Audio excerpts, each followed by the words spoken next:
The Galactic Empire was proud, powerful, and feared across thousands of star systems. They had crushed every enemy they met, and they believed no one could stop them. But something strange was happening.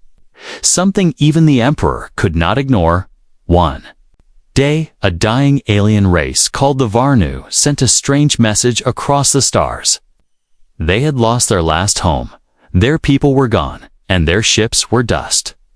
In their final moments, they used all their power to send a single warning. "Do not go near Earth," the message said. "It is not what it seems. It is a trap." The message reached the Empire's council room, where high officers and advisors gathered. They watched the recording with serious faces, but soon, many of them laughed. Earth. One general said, "That small blue rock with barely any space tech." Another officer nodded. "Humans still use metal ships and old computers." "They are no threat to us." The Emperor, tall and cold, sat silently on his throne, his eyes glowing. With thought, "What do we know about Earth?" he asked quietly. A data officer replied, "Humans have many nations, many conflicts. They are growing fast, but still behind us. However, there are strange gaps in their records." "What kind of gaps?" the Emperor asked. "Some tech jumps that don't make sense," the officer said. "And rumors of old machines found in deep oceans. Machines not made by humans that made the room fall quiet for a moment." The Emperor stood. "Send a scout." "Ship," he said. "I want to know what's hiding there within hours." A small Empire scout ship called Lightseeker was launched. It crossed galaxies in a flash, moving through wormholes and warp tunnels. Soon, it reached Earth's solar system. The Lightseeker sent its first signal. Approaching Earth orbit, no resistance. That was the last message they ever received. 3 days passed, no more updates. No signs of damage, no cries for help. The ship had vanished. A second scout ship, Silent Wing, was sent to find out. What happened this time? They stayed further back outside Earth's orbit, scanning from a distance. Their first report came through. "We detect something strange. Not ships, not weapons, then silence again." Now the council began to worry. Something was wrong, but no one could explain it. The Emperor ordered the data team to study all old alien records about Earth. They searched deep archives, ancient ruins, and forbidden files. And what they found made their skin go cold. There were multiple warnings, not just from the Varnu, but also from other lost civilizations. All of them had one thing in common: avoid Earth. The trap is hidden in plain sight. Some called it the sleeping eye. Others said it was the heart of silence. Many spoke of the Watchers, who wade beneath the soil, but none said what the danger truly was. Still, most of the council refused to believe it. They called it fear, madness. Stories made by dying races who had lost hope. They didn't want to admit that maybe, just maybe, humans were not what they seemed. One general said, "If Earth truly holds something dangerous, then we must take it for ourselves." Before someone else does, another added, "We cannot be afraid of myths. We are the Empire." The Emperor nodded slowly, then spoke with calm power. "Send a warship," he said. "A full-class destroyer. Let's see what Earth hides." The warship was named Glory of Varnak, a massive ship with thick armor and powerful weapons. It carried over 5,000 crew and was strong enough to destroy a moon. Its mission was clear: reach Earth, gather data, and return. As the ship left the Empire's base and entered the dark sky, a strange wave of static passed through the capitals. Communication towers at first, no one noticed, but far away. In a broken satellite drifting near a red dwarf star, a light blinked. It was old tech. Forgotten by the Empire, but still active, it sent one last message across hidden channels. A whisper to those who had watched for centuries. They're coming, and on a quiet field on Earth. A human child looked up at the stars and smiled. Her eyes glowed with a soft golden light. She turned and walked back into the forest. The ground behind her shimmered for a second, like the world itself was breathing. The trap had already been set, and the Empire had just stepped into it. The warship Gloria Varnak moved silently past the last frozen planet in Earth's system. Its engines burned low to hide its trail, cloaked in shadows and silence inside. Commander Julik stood in his black uniform, staring at the blue world ahead. "This is Earth," he said, almost with boredom, one small planet hiding from the stars. Behind him, Officer Tarka looked nervous. "There's something strange." "Here, sir, I can feel it," she whispered, "like we're not watching the planet." "It's watching us," Julik scoffed. "Don't be ridiculous. They're humans." Just a few centuries behind us, the bridge crew worked quietly, fingers tapping on glowing screens. Outside, the stars blinked peacefully, but the space around Earth didn't feel normal. It felt heavy, like swimming through warm water instead of cold vacuum, anything from the surface. Julik asked the signal tech. The officer shook his head. "No transmissions. No satellites respond to our pings, but Earth does have satellites, right?" Julik asked again. "Yes, many." The officer replied slowly, "But none are behaving normally. They look dead, but they're still moving." Julik turned away, frustrated. "Prepare the drones." "I want eyes on the ground." Small black drones launched from the belly of the ship. Gliding toward Earth without light or noise, they entered the atmosphere, passed through clouds, flew above oceans, forests, cities, and mountains.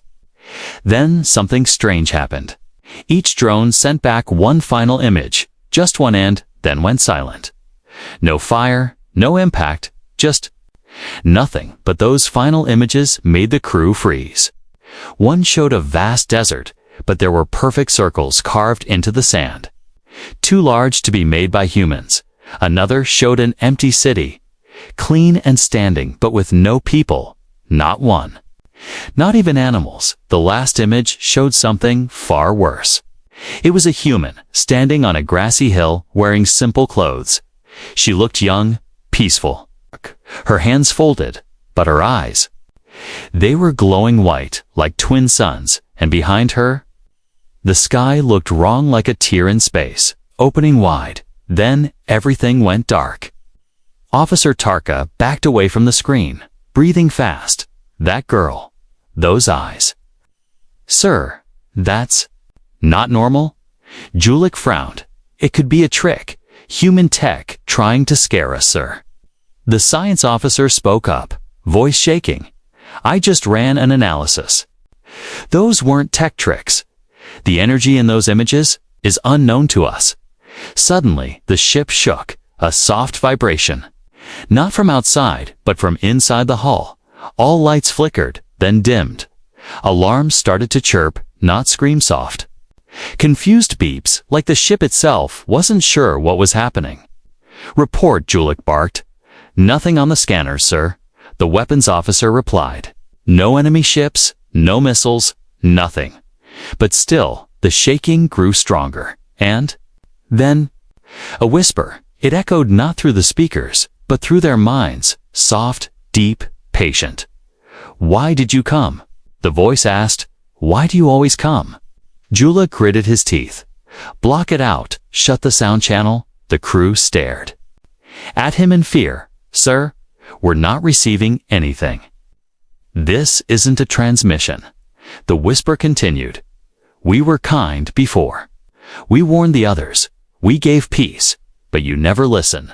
Then the screens on the bridge began to change. No one touched the controls, but each screen now showed a different scene. One showed a Varnu city burning, ancient and forgotten. Another showed an Empire ship floating in black space, its crew lifeless, eyes open and glowing white. The third screen showed Earth no longer peaceful but covered in dark clouds that moved like living creatures. Tarka backed into the wall, tears in her eyes. "This isn't a planet," she whispered. "It's something else." It's alive. Julik stared at the main screen, Earth now glowing softly. Not with sunlight, but with something from within. He reached for the emergency beacon. "We need to warn the Empire," he said, but it was too late. The beacon would not power on. The ship had power, but something was blocking every signal. Every system that could speak to the outside galaxy, the Empire would not hear from them outside the warship. Space rippled. Not an explosion, not light, but something that bent the stars and twisted time for a moment, and then silence again. Inside, Julik felt cold for the first time in years. Not from fear of death, but from the feeling of being watched by something far, far older than his kind. Something that had waited a long time for someone to come too close. The whisper returned, "You were told not to come, but now you cannot leave." Commander Julik walked through the silent halls of the warship Glory of Varnak. The lights were dim, the air felt heavier than before.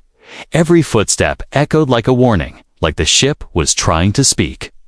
But Julik didn't listen. Not yet. He passed crew members sitting quietly in the corridors, staring at the walls. Some of them whispered to themselves, others just wept.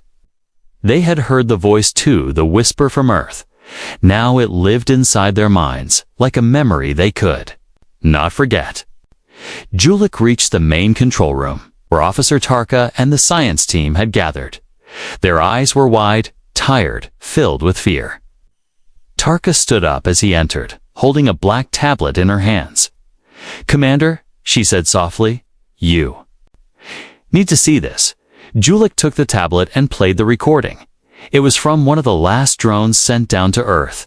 The image was shaky, but clear enough to understand. The drone had entered a mountain region, cold and snow-covered.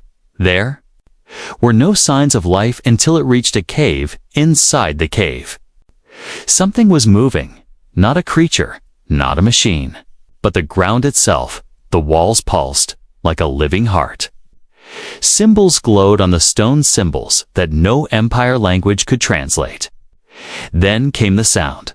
Not a roar, not a scream, but a hum low and ancient. The drone shook violently, and the image went dark. Then came a flash of something else. Just for a moment, a shape too large to describe. Too many eyes, too many arms. It wasn't awake yet, but it had noticed the drone. Julik handed the tablet back, silent for a long moment. "What is that?" he asked. The science officer, a young woman named Dran, whispered, "I don't know. But I don't think it's part of Earth," Tarka added. "Commander, I think Earth is just the shell. What's inside is older than the planet itself." Julik turned to the screen showing Earth's surface, still calm, still beautiful.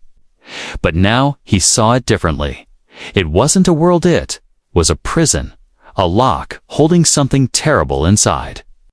And they had just knocked on the door. Suddenly, alarms blinked soft, confused tones, like before. But this time, the crew didn't panic. They were too tired, too drained, too afraid to run again. A soft light appeared on the screen, coming from Earth's ocean. It was deep miles below the surface, but it was rising, slowly, like a sleeping god stretching in its bed. The eyes silent since the first whisper suddenly came back online. Its voice was shaky, not like before. Warning, abnormal gravitational flux rising from Earth's core. Object is emerging. Shape and size unknown. It's rewriting local physics. Rewriting. Julik asked, confused. Yes. The II replied, gravity around the object is bending rules, as if space itself is being told to behave differently. Julik turned to the crew. We need to leave now, before it reaches us. But when he gave the order to start the engines, nothing happened. The system responded, denied. Destination not permitted. He stared at the screen, stunned. What does that mean? He asked. The AI paused, then said slowly, Commander, the ship is no longer in normal space. We're inside something else now. A pocket of altered space, shaped by the entity. "We're trapped," Tarka whispered. "And it hasn't even fully awakened yet." Suddenly, lights across the ship turned blue. A soft hum filled the halls, the same sound from the drones. Recording every crew member on board felt it not in their ears, but in their bones, a slow vibration, like a message in their blood. "You came to take, you came to burn. You will not leave with knowledge." Julik stumbled back, trying to block the voice in his mind, but it wasn't a voice anymore. It was a feeling of deep sadness and anger. Then, without warning, the crew began to sleep, one by one. Their bodies shut down, not dead, but unconscious, eyes glowing faintly with golden light. Tarka was the last to fall, her hand reaching toward Julik. "Commander. Help. Us," she whispered. Then silence. Only Julik remained, standing alone on the bridge. He dropped to his knees, breathing hard, shaking, and then the screen changed. It showed the Earth again, but now it pulsed, not like a planet, but like something breathing, alive, aware, ancient. A shape began to rise from the ocean. It was not a ship, not a creature, not a god. It was a memory of something that ruled before time began, something that chose Earth as its prison, and now it was remembering itself. Julik whispered. "We should have listened." Julik was the only one left awake on the glory of Varnak. The rest of the crew lay still, eyes closed, their bodies floating slightly above their seats. A golden glow pulsed from their skin, soft and warm but wrong. It was not sleep. It was something deeper, something colder. He tried to shake Tarka awake, but her eyes didn't open. Her lips moved slowly, as if whispering a name he couldn't hear, all around him.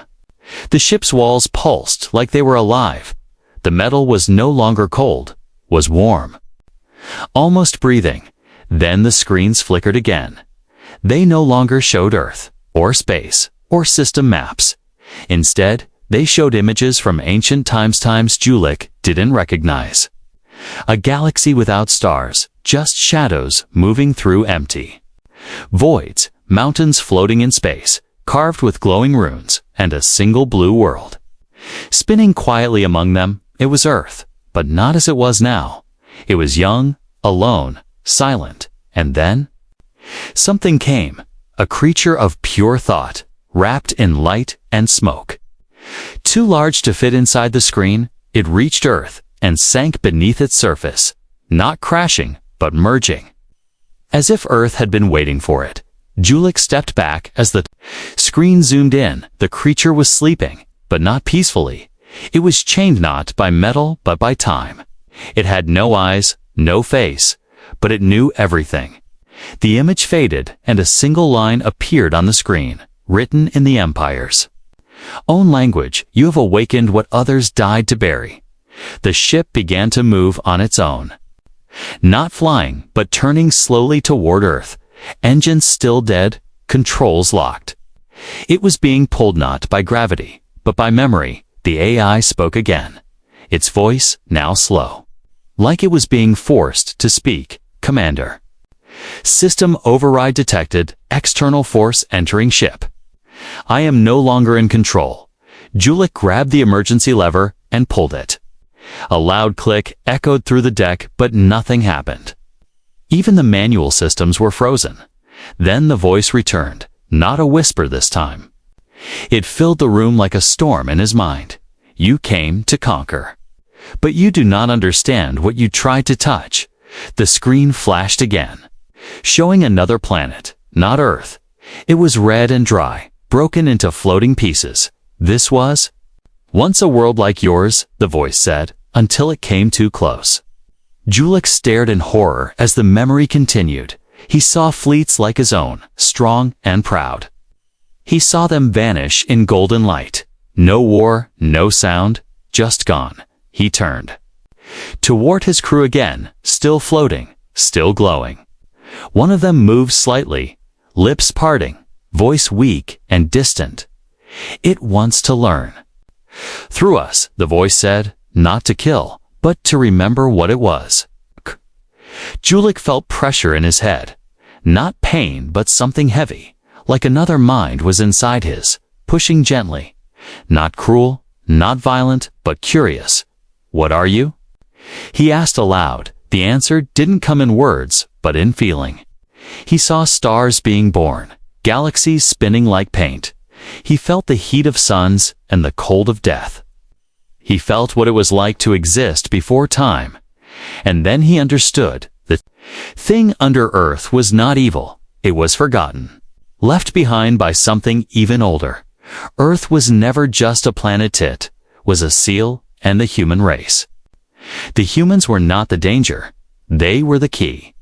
They had lived close to it for so long. Their dreams, their fears, their thoughts had fed it.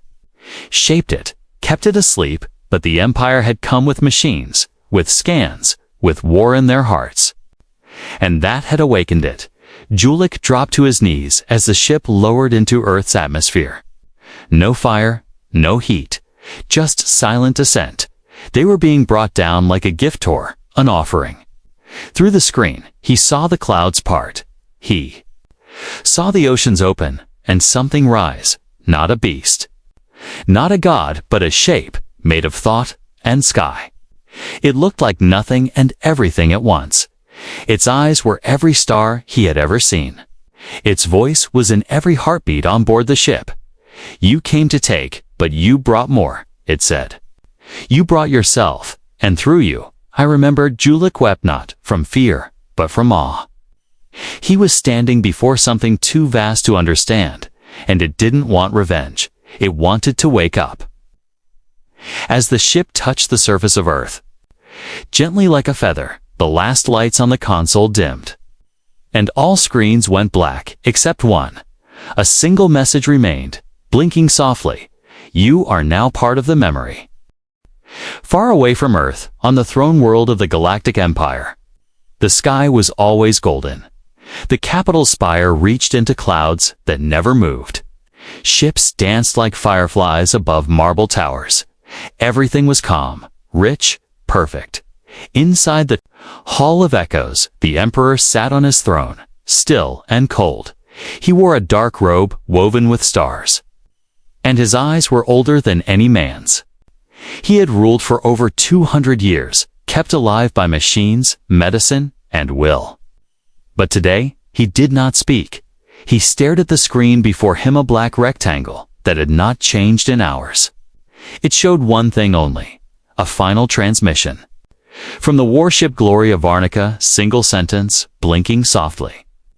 You are now part of the memory. The High Council waited around him. Standing quietly, none dared speak first. They had lost contact with the scout ships, then the drones, now the destroyer. Everything sent to Earth had vanished. Replay it again, the Emperor whispered. The tech officer pressed the button. The screen flickered once, then showed the same final message. No sound, no image. No screams, just those words. You are now part of the memory. What does it mean? Asked one general, his voice shaking. Is it a warning or a claim? The Emperor finally stood, his long cloak brushing the ground. Neither, he said quietly. It is the truth. He walked to the edge of the platform. Looking out over the city, the Varnu tried to warn us, he said. So did the Delph. And the Macron, he raised one hand, and a holoscreen lit up beside him. Ancient records played messages from lost civilizations. Their last words before vanishing, one by one, the recordings said the same thing. Do not go near Earth. It waits beneath the sea. It dreams inside the ground. It speaks in gold. Earth is not a world, is a vault. For years, the Empire had ignored these warnings. They believed in force, in control, in empire. They had maps, fleets, weapons, but they never had understanding. The Emperor turned back to the council. We thought we were the hunters, he said. But we are the children who opened the wrong door. A science minister stepped forward, pale and nervous. Your Majesty. Permission to speak. Granted, the Emperor said. We detected a wave. The minister said it came from Earth right after contact was lost. It wasn't energy, not radiation, not plasma, something else. He tapped the holoscreen. And a graph appeared. It showed time bending not just in the system, but across a section of the galaxy. Stars flickering, communication lines twisting, signals breaking into strange echoes. Something from Earth is affecting reality itself. He said, it's like space is being rewritten. Another minister added, it's not war. It's rewriting, like a memory being added to the galaxy. A younger general, proud and foolish, stepped forward. Then we strike first. We send the burning sword. All 4 battlecruisers. The Emperor's voice cut through the room like cold steel. No, he said. You will send no one, but sire, the general began. No one, the Emperor said again, turning slowly, because Earth does not fear us. We are not attacking a planet. We are standing at the edge of something far greater.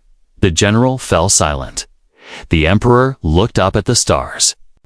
Prepare the archive vault, he ordered. Gather every record, every warning, every word ever spoken about Earth.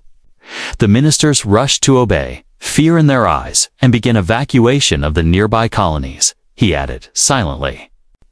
Quietly, we will not make panic, but we will not be blind again.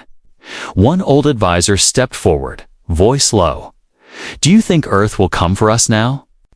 The Emperor did not answer at first. He closed his eyes and remembered a dream, one he had kept secret for many years.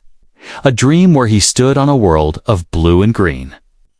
And a girl with golden eyes stared at him in silence. A dream he thought was just a trick of his mind. But now he knew better. Earth will not chase us, he said slowly. It doesn't need to. He looked at the blinking message one last time. You are now part of the memory. Then he whispered to himself. It's already inside us. And far beyond the throne world, in dark corners of the galaxy, other civilizations watched. Some had stayed silent for thousands of years. Now they stirred, because they too had seen the golden light. They too had once sent ships to Earth, and they too had never come back the same in a distant part of the galaxy, where no star had burned for millions of years. A silent world spun. Alone in darkness, there were no cities, no ships, no light, but something waited there. Deep underground, something that had not moved in ages. Then the signal came. The same golden pulse that struck the Empire reached this forgotten place too. And in the cold black soil, the Watchers stirred. They were called the Thalsari, not by name, but by those who feared them. Once they had ruled thousands of systems. Then, without reason, they vanished. No war, no destruction, just silence. Now, in the deepest chamber of their hidden vault, their leader opened her glowing eyes. She was old, older than memory, older than the galaxy's first breath. Her body was thin, crystal-like, and her mind was more thought than flesh. She opened her hands, and golden light danced above her palms.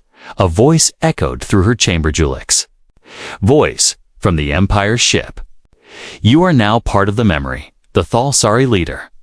Called First Light, bowed her head, so it has awakened. She whispered, the dreamer under the blue. Other Thalsari joined her, appearing like shadows from walls. We warned them, one said.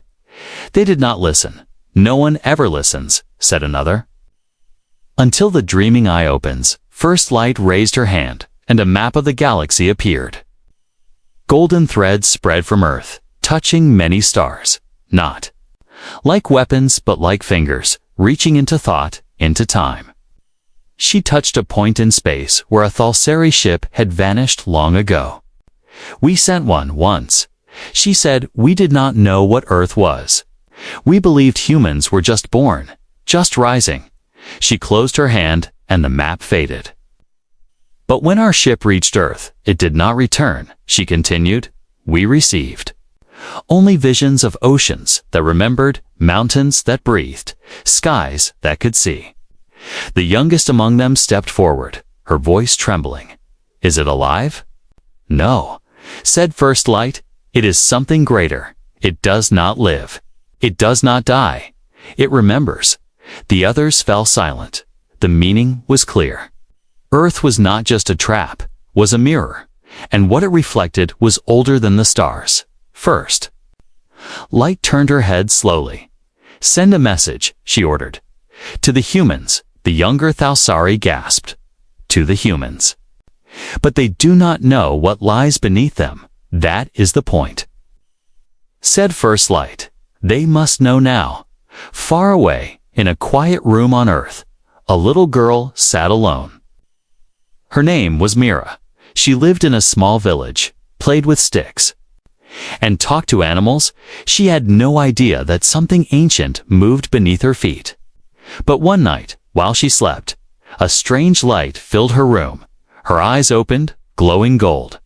She walked outside, barefoot on the wet grass, and looked up at the stars from the darkness above.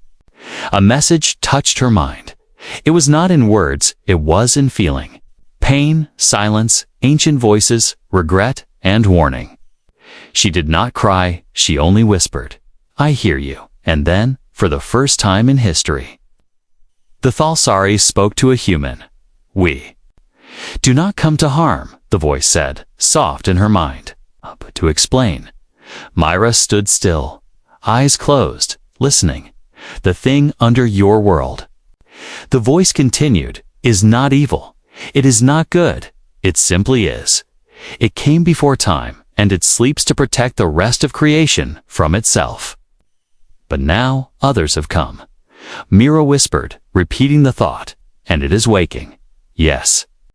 The voice replied, "And when it wakes fully, the shape of everything may change." "What should I do?" she asked, her voice small but steady. "Remember," the voice said. "That's all it asks of you. To remember." She opened her eyes and looked down at the ground. The grass shimmered beneath her feet. Like it was watching her. The voice faded, and she stood alone again, but something inside her had changed. She remembered things she had never seen.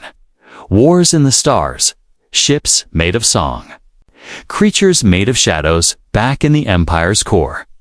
The Emperor received a new signal, one that came not from his own ships, but from the edge of the galaxy, from the Thalsari themselves. He stood when he heard their voice. It had not been heard in centuries. The message was clear.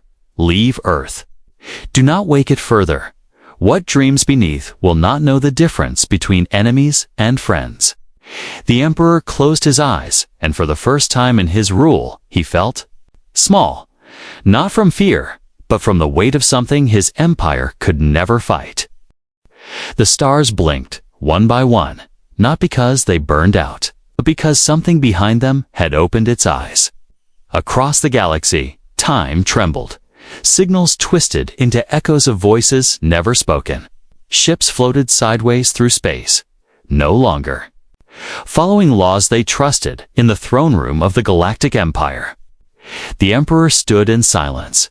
Around him, his council panicked, reports flooding in from every system. Planets were forgetting their own names, moons shifting orbit without force. Entire species waking up with memories they never lived. But the Emperor said nothing. He already knew what was happening. This was not war, not invasion. This was the dreamer, and it was waking. On Earth, the sky turned a color no eye had ever seen. Not red, not black, not gold, but something older than color. The oceans lifted, not as waves, but as walls, holding symbols in their tides. The forests whispered names in unbroken languages, and the mountains began to hum, deep and slow. Myra, the little girl, stood in a field of glowing grass. The wind did not blow, the air did not move, but everything around her listened. She heard the dreamer's voice, not loud, not angry, but patient, eternal, curious. "You remember me," it said. "And so I remember you." From deep beneath the earth, something rose, not a body, not a weapon, but a thought. It spread through space like light and music, touching minds across time on the glory of Varnak, still resting on Earth's surface. Julik's eyes opened. He had been still for hours, floating like the others. But now he breathed again, slow and heavy. The golden light in his eyes faded. He looked around and saw the crew awakening one by one. No one spoke, no one screamed. They had all seen something. Julik stood slowly. Feeling different, not stronger, not smarter, but older, like he now carried something that was always meant to be remembered. A screen flickered on, showing Earth's sky. It was full of shifting patterns, shapes that almost formed faces, and in that moment, Julik knew the truth.